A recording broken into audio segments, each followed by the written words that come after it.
آه آه يا رجلي يابا. آه آه مالك كده؟ رحمة أمي لأقتلك. غلط.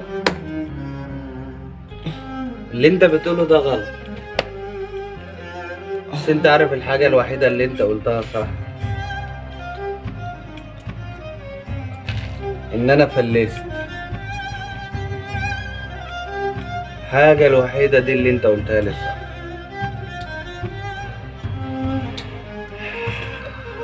فكرتني لازم اضرب.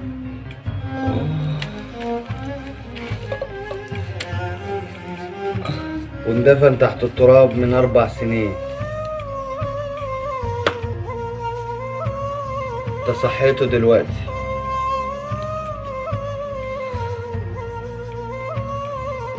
خليته يقف قدامي.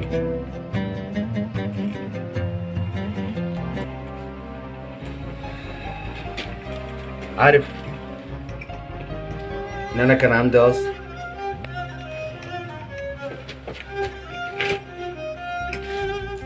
وفلوس وعربيات. عارف ان انا خسرت ده كله في القمار، واخر حاجة القصر ولعبت عليها وخسرتها. كان ليا صاحب شدني ووداني للسكة دي، خلاني خسرت كل حاجة.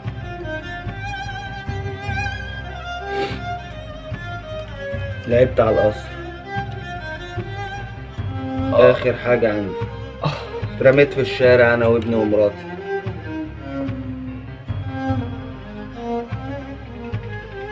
ابني كان حتة لحمة حمرا.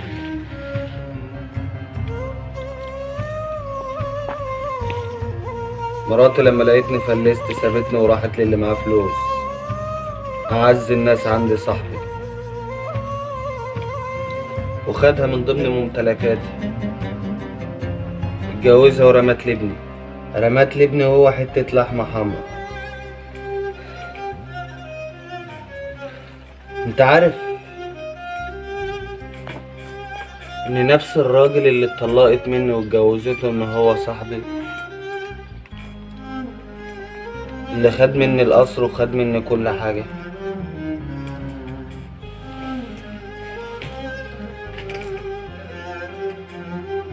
هي كانت من ضمن عفش بتاع القصر،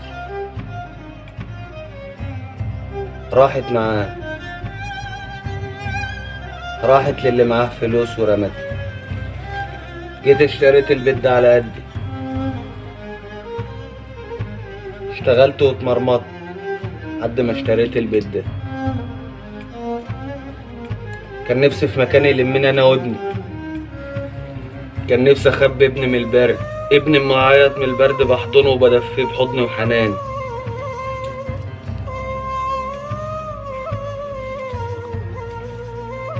اللي امه ما قدرتش تعوضه بيه، وقعدت في البيت ده من غير عفش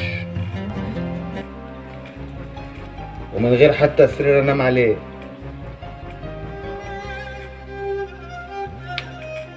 عارف دلوقتي يا احمد، اقدر اشتري بدل قصر 4. معايا فلوس لو كلتها ما تخلص.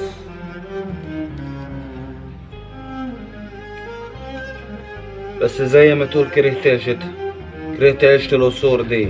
كل فلوس بتجيلي بعينها لابني. لازم اعمل له حاجة، مش لازم يدوق الذل اللي انا اتذليته. عارف يا احمد،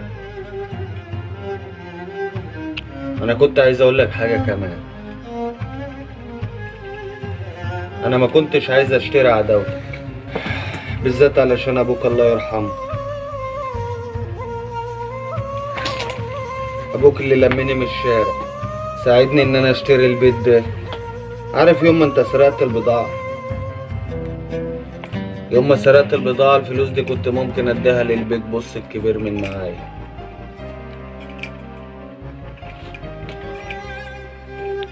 بس عمري ما حبيت حاجة تتاخد مني غصب عني.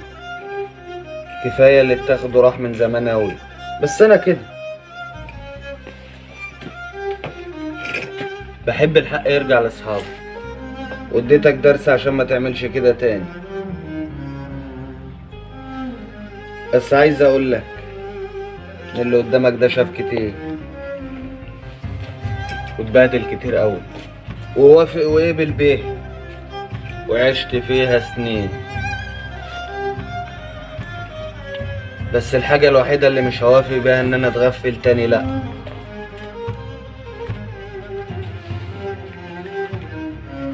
كل اللي انت قلته دوت برضه مش هيغير اللي انا عايزه، وبرضه هقتلك وهي المركب سايرة ونشوف هترسى عند مين. وانا عايز اشوف المركب ده هترسى فين.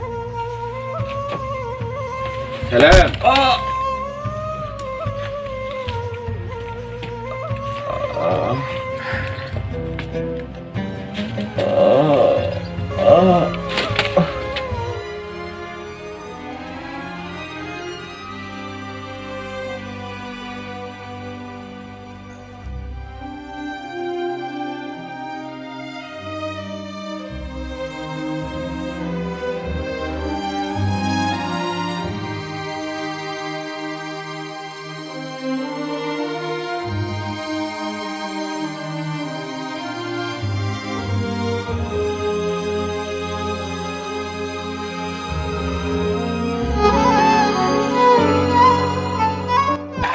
مو شفت خلو؟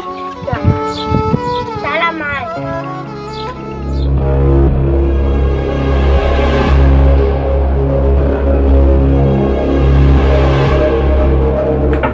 اخرك النهارده كبير امر ان انت خلاص. خيرا هخلص منك. يلا يا ابني تعالى شيل الكلب ده من هنا، هنوديه في المكان اللي قلت لك عليه. يلا ما تغيبش عليا.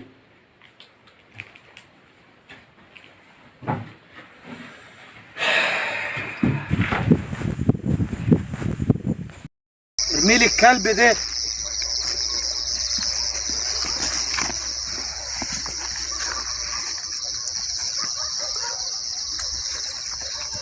خلي الظابط ينفعك يا كلب.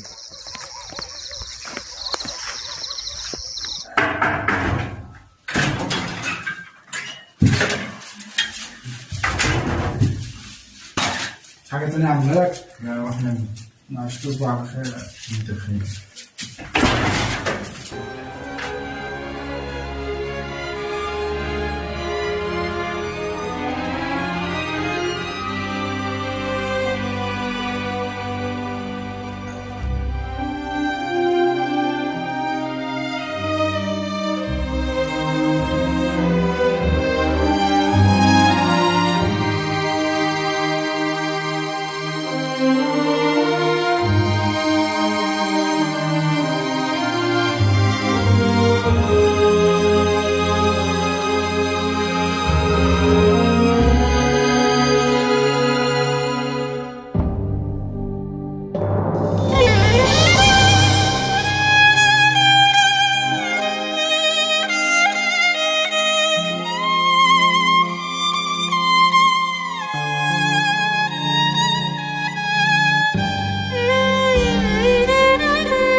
اللي عامل فيك كده في ايه؟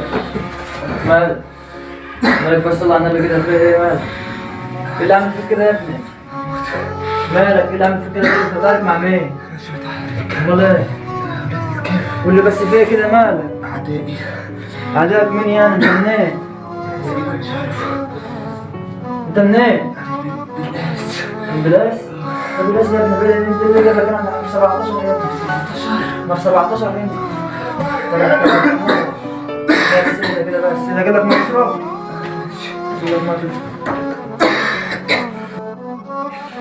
اشرب بس ميه اشرب ميه اشرب ميه بس مين يا ابني اللي عامل فيك كده قول لي في ايه؟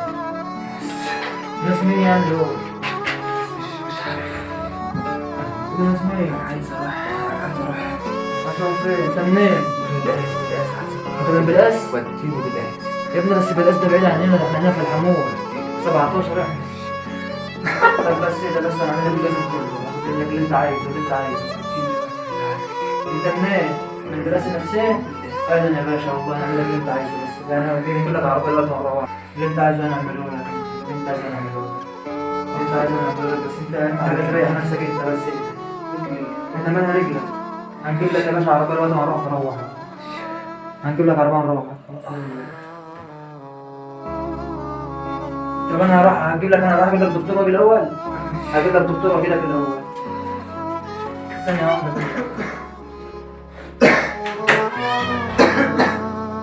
اتفضل يا دكتور السلام عليكم. وعليكم السلام اتفضل يا دكتور مالها رجلي؟ تشتكي من ايه؟ مش عارف بقى يا في ايه يعني؟ حاسس بايه يعني؟ حرك كده رجلك، حرك كده. ايوه حرك تيجي. حركها تمام. تمام. لا بسيطة ان شاء الله كده. عشان بخافها كده سيارة. تمام. لا ما تقلقش، حاجة بسيطة. عندك علبة كده. كده صح.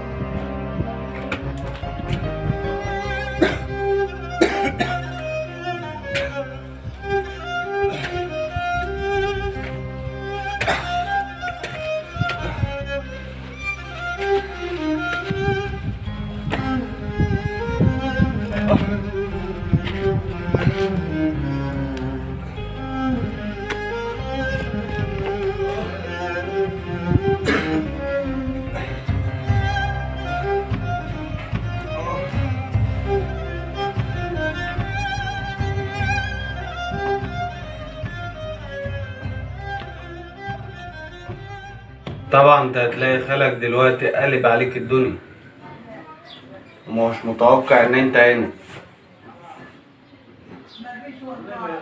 ده خالك ده يشوف ايام سودا. عمو انا عايز اكل. انت مش كنت لبناني يالا؟ كان كلامك لبناني. تلاقي حد ما فيش شكل يالا. ما نشوف قصة خالك ده كمان. قلت لخالك كان 70 مرة متلعبش مع الكبار. وبعدين عينك عاملة ليه كده؟ انت بتشرب حاجة يالا؟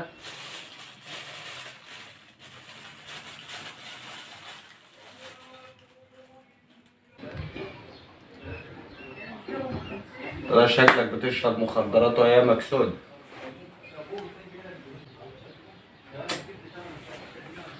تشرب ايه يالا؟ لا حول الله يا رب.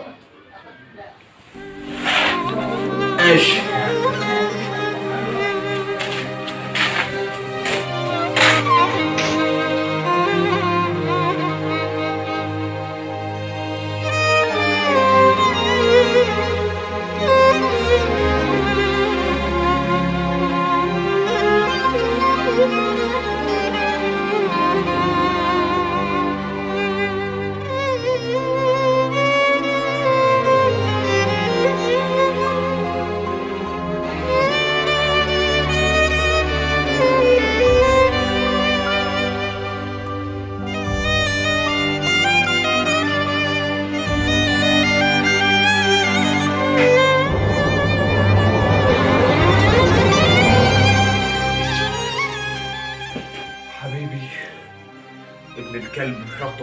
حبيته.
لو ان دم عصفور صغير على الارض سال، لو ان وردة لسه بنداها دوسنا عليها والغصن مات. ومين يهمه لو ان دم عصفور صغير على الارض سال، لو ان وردة لسه بنداها دوسنا عليها والغصن مات.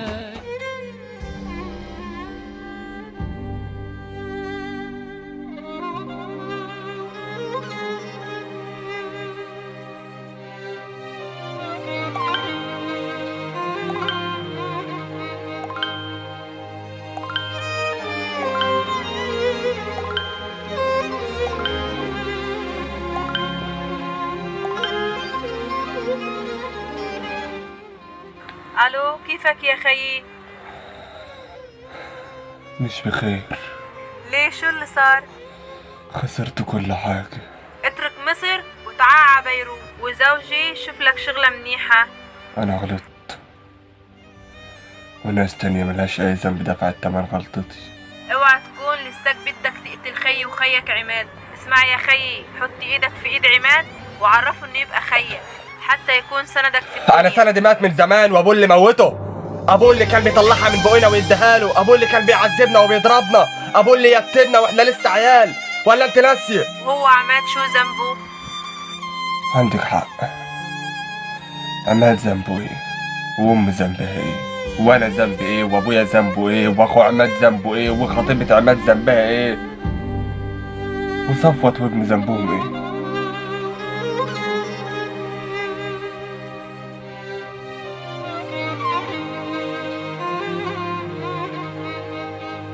وابنك ذنبه ايه؟ شو صار لابني يا خيي؟ شو صار لابني؟ كلمني رد علي. راح ضحية خاله. شو عم تقصد؟ ما عم بفهم عليك. قتلوه. لا شو عملتي في ابني يا خيي؟ عمري ما رح سامحك.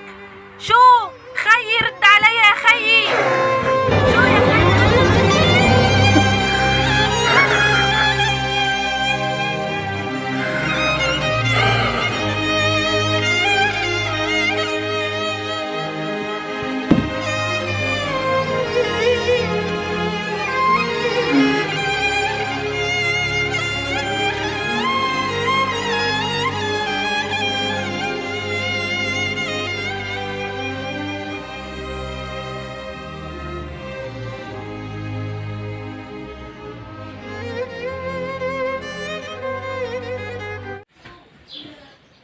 يا عم غراء، جبت لك حاجة حلوة اهوت.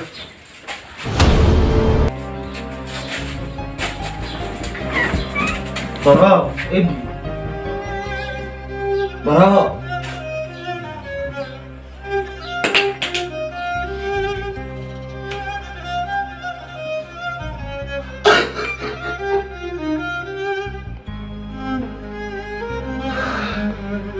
رد علي.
ما ماتش.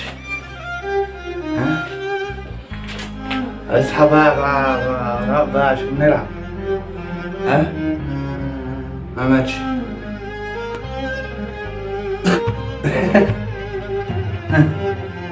عايش. هجيب لك لعب وحاجات وهاجي.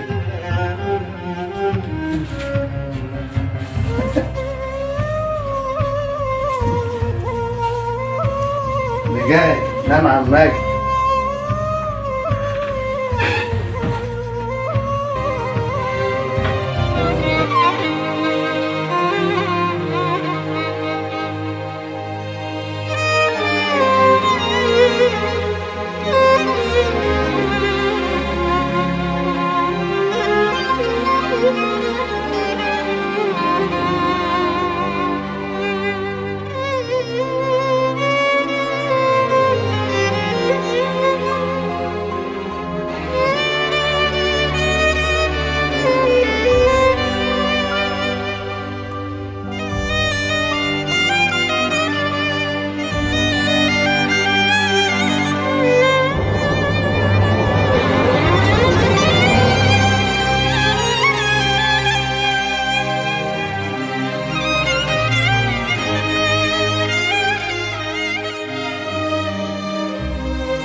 كنت صح يا دنيا ولا غلطت واتغنيت؟ روحي اللي ساكتة سنين لقيتها مقلبة مواجع. ما انا ياما بلي الليل نهار وفي ضلمته اتخميت. في جوا عمري بحور ندم حكايات ما ريحونيش، وفي وعي وفي سوء اختيار خسرني ما نصفنيش. في سطور بايدي كتبتها وكان اولى ما اكتبهاش، وفي الف سكه مشيتها تهت يا ريتني ما مشيتهاش. قدام مراية عمري واقف قلبي بيراجع، انا كنت صح يا دنيا ولا غلطت واتغنيت؟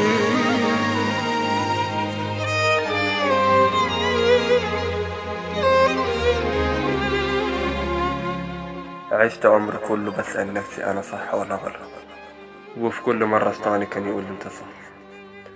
بس عرفت قبل موتي بدقايق إني ما كنتش صح، واللي كان المفروض أعيد حساباتي أكتر من مرة.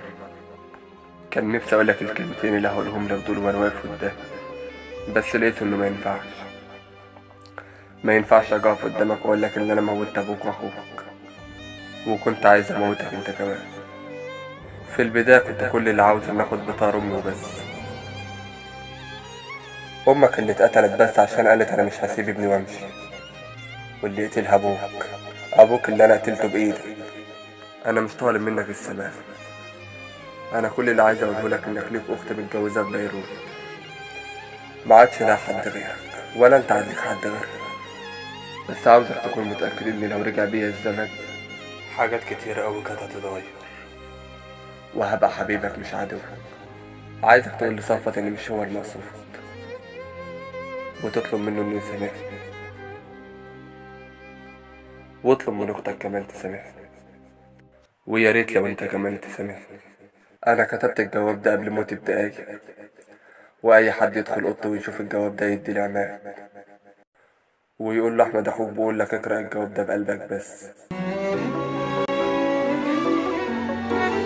خلصت الحكاية وخلاص احنا في آخرها، وصلنا للنهاية وبالخير افتكر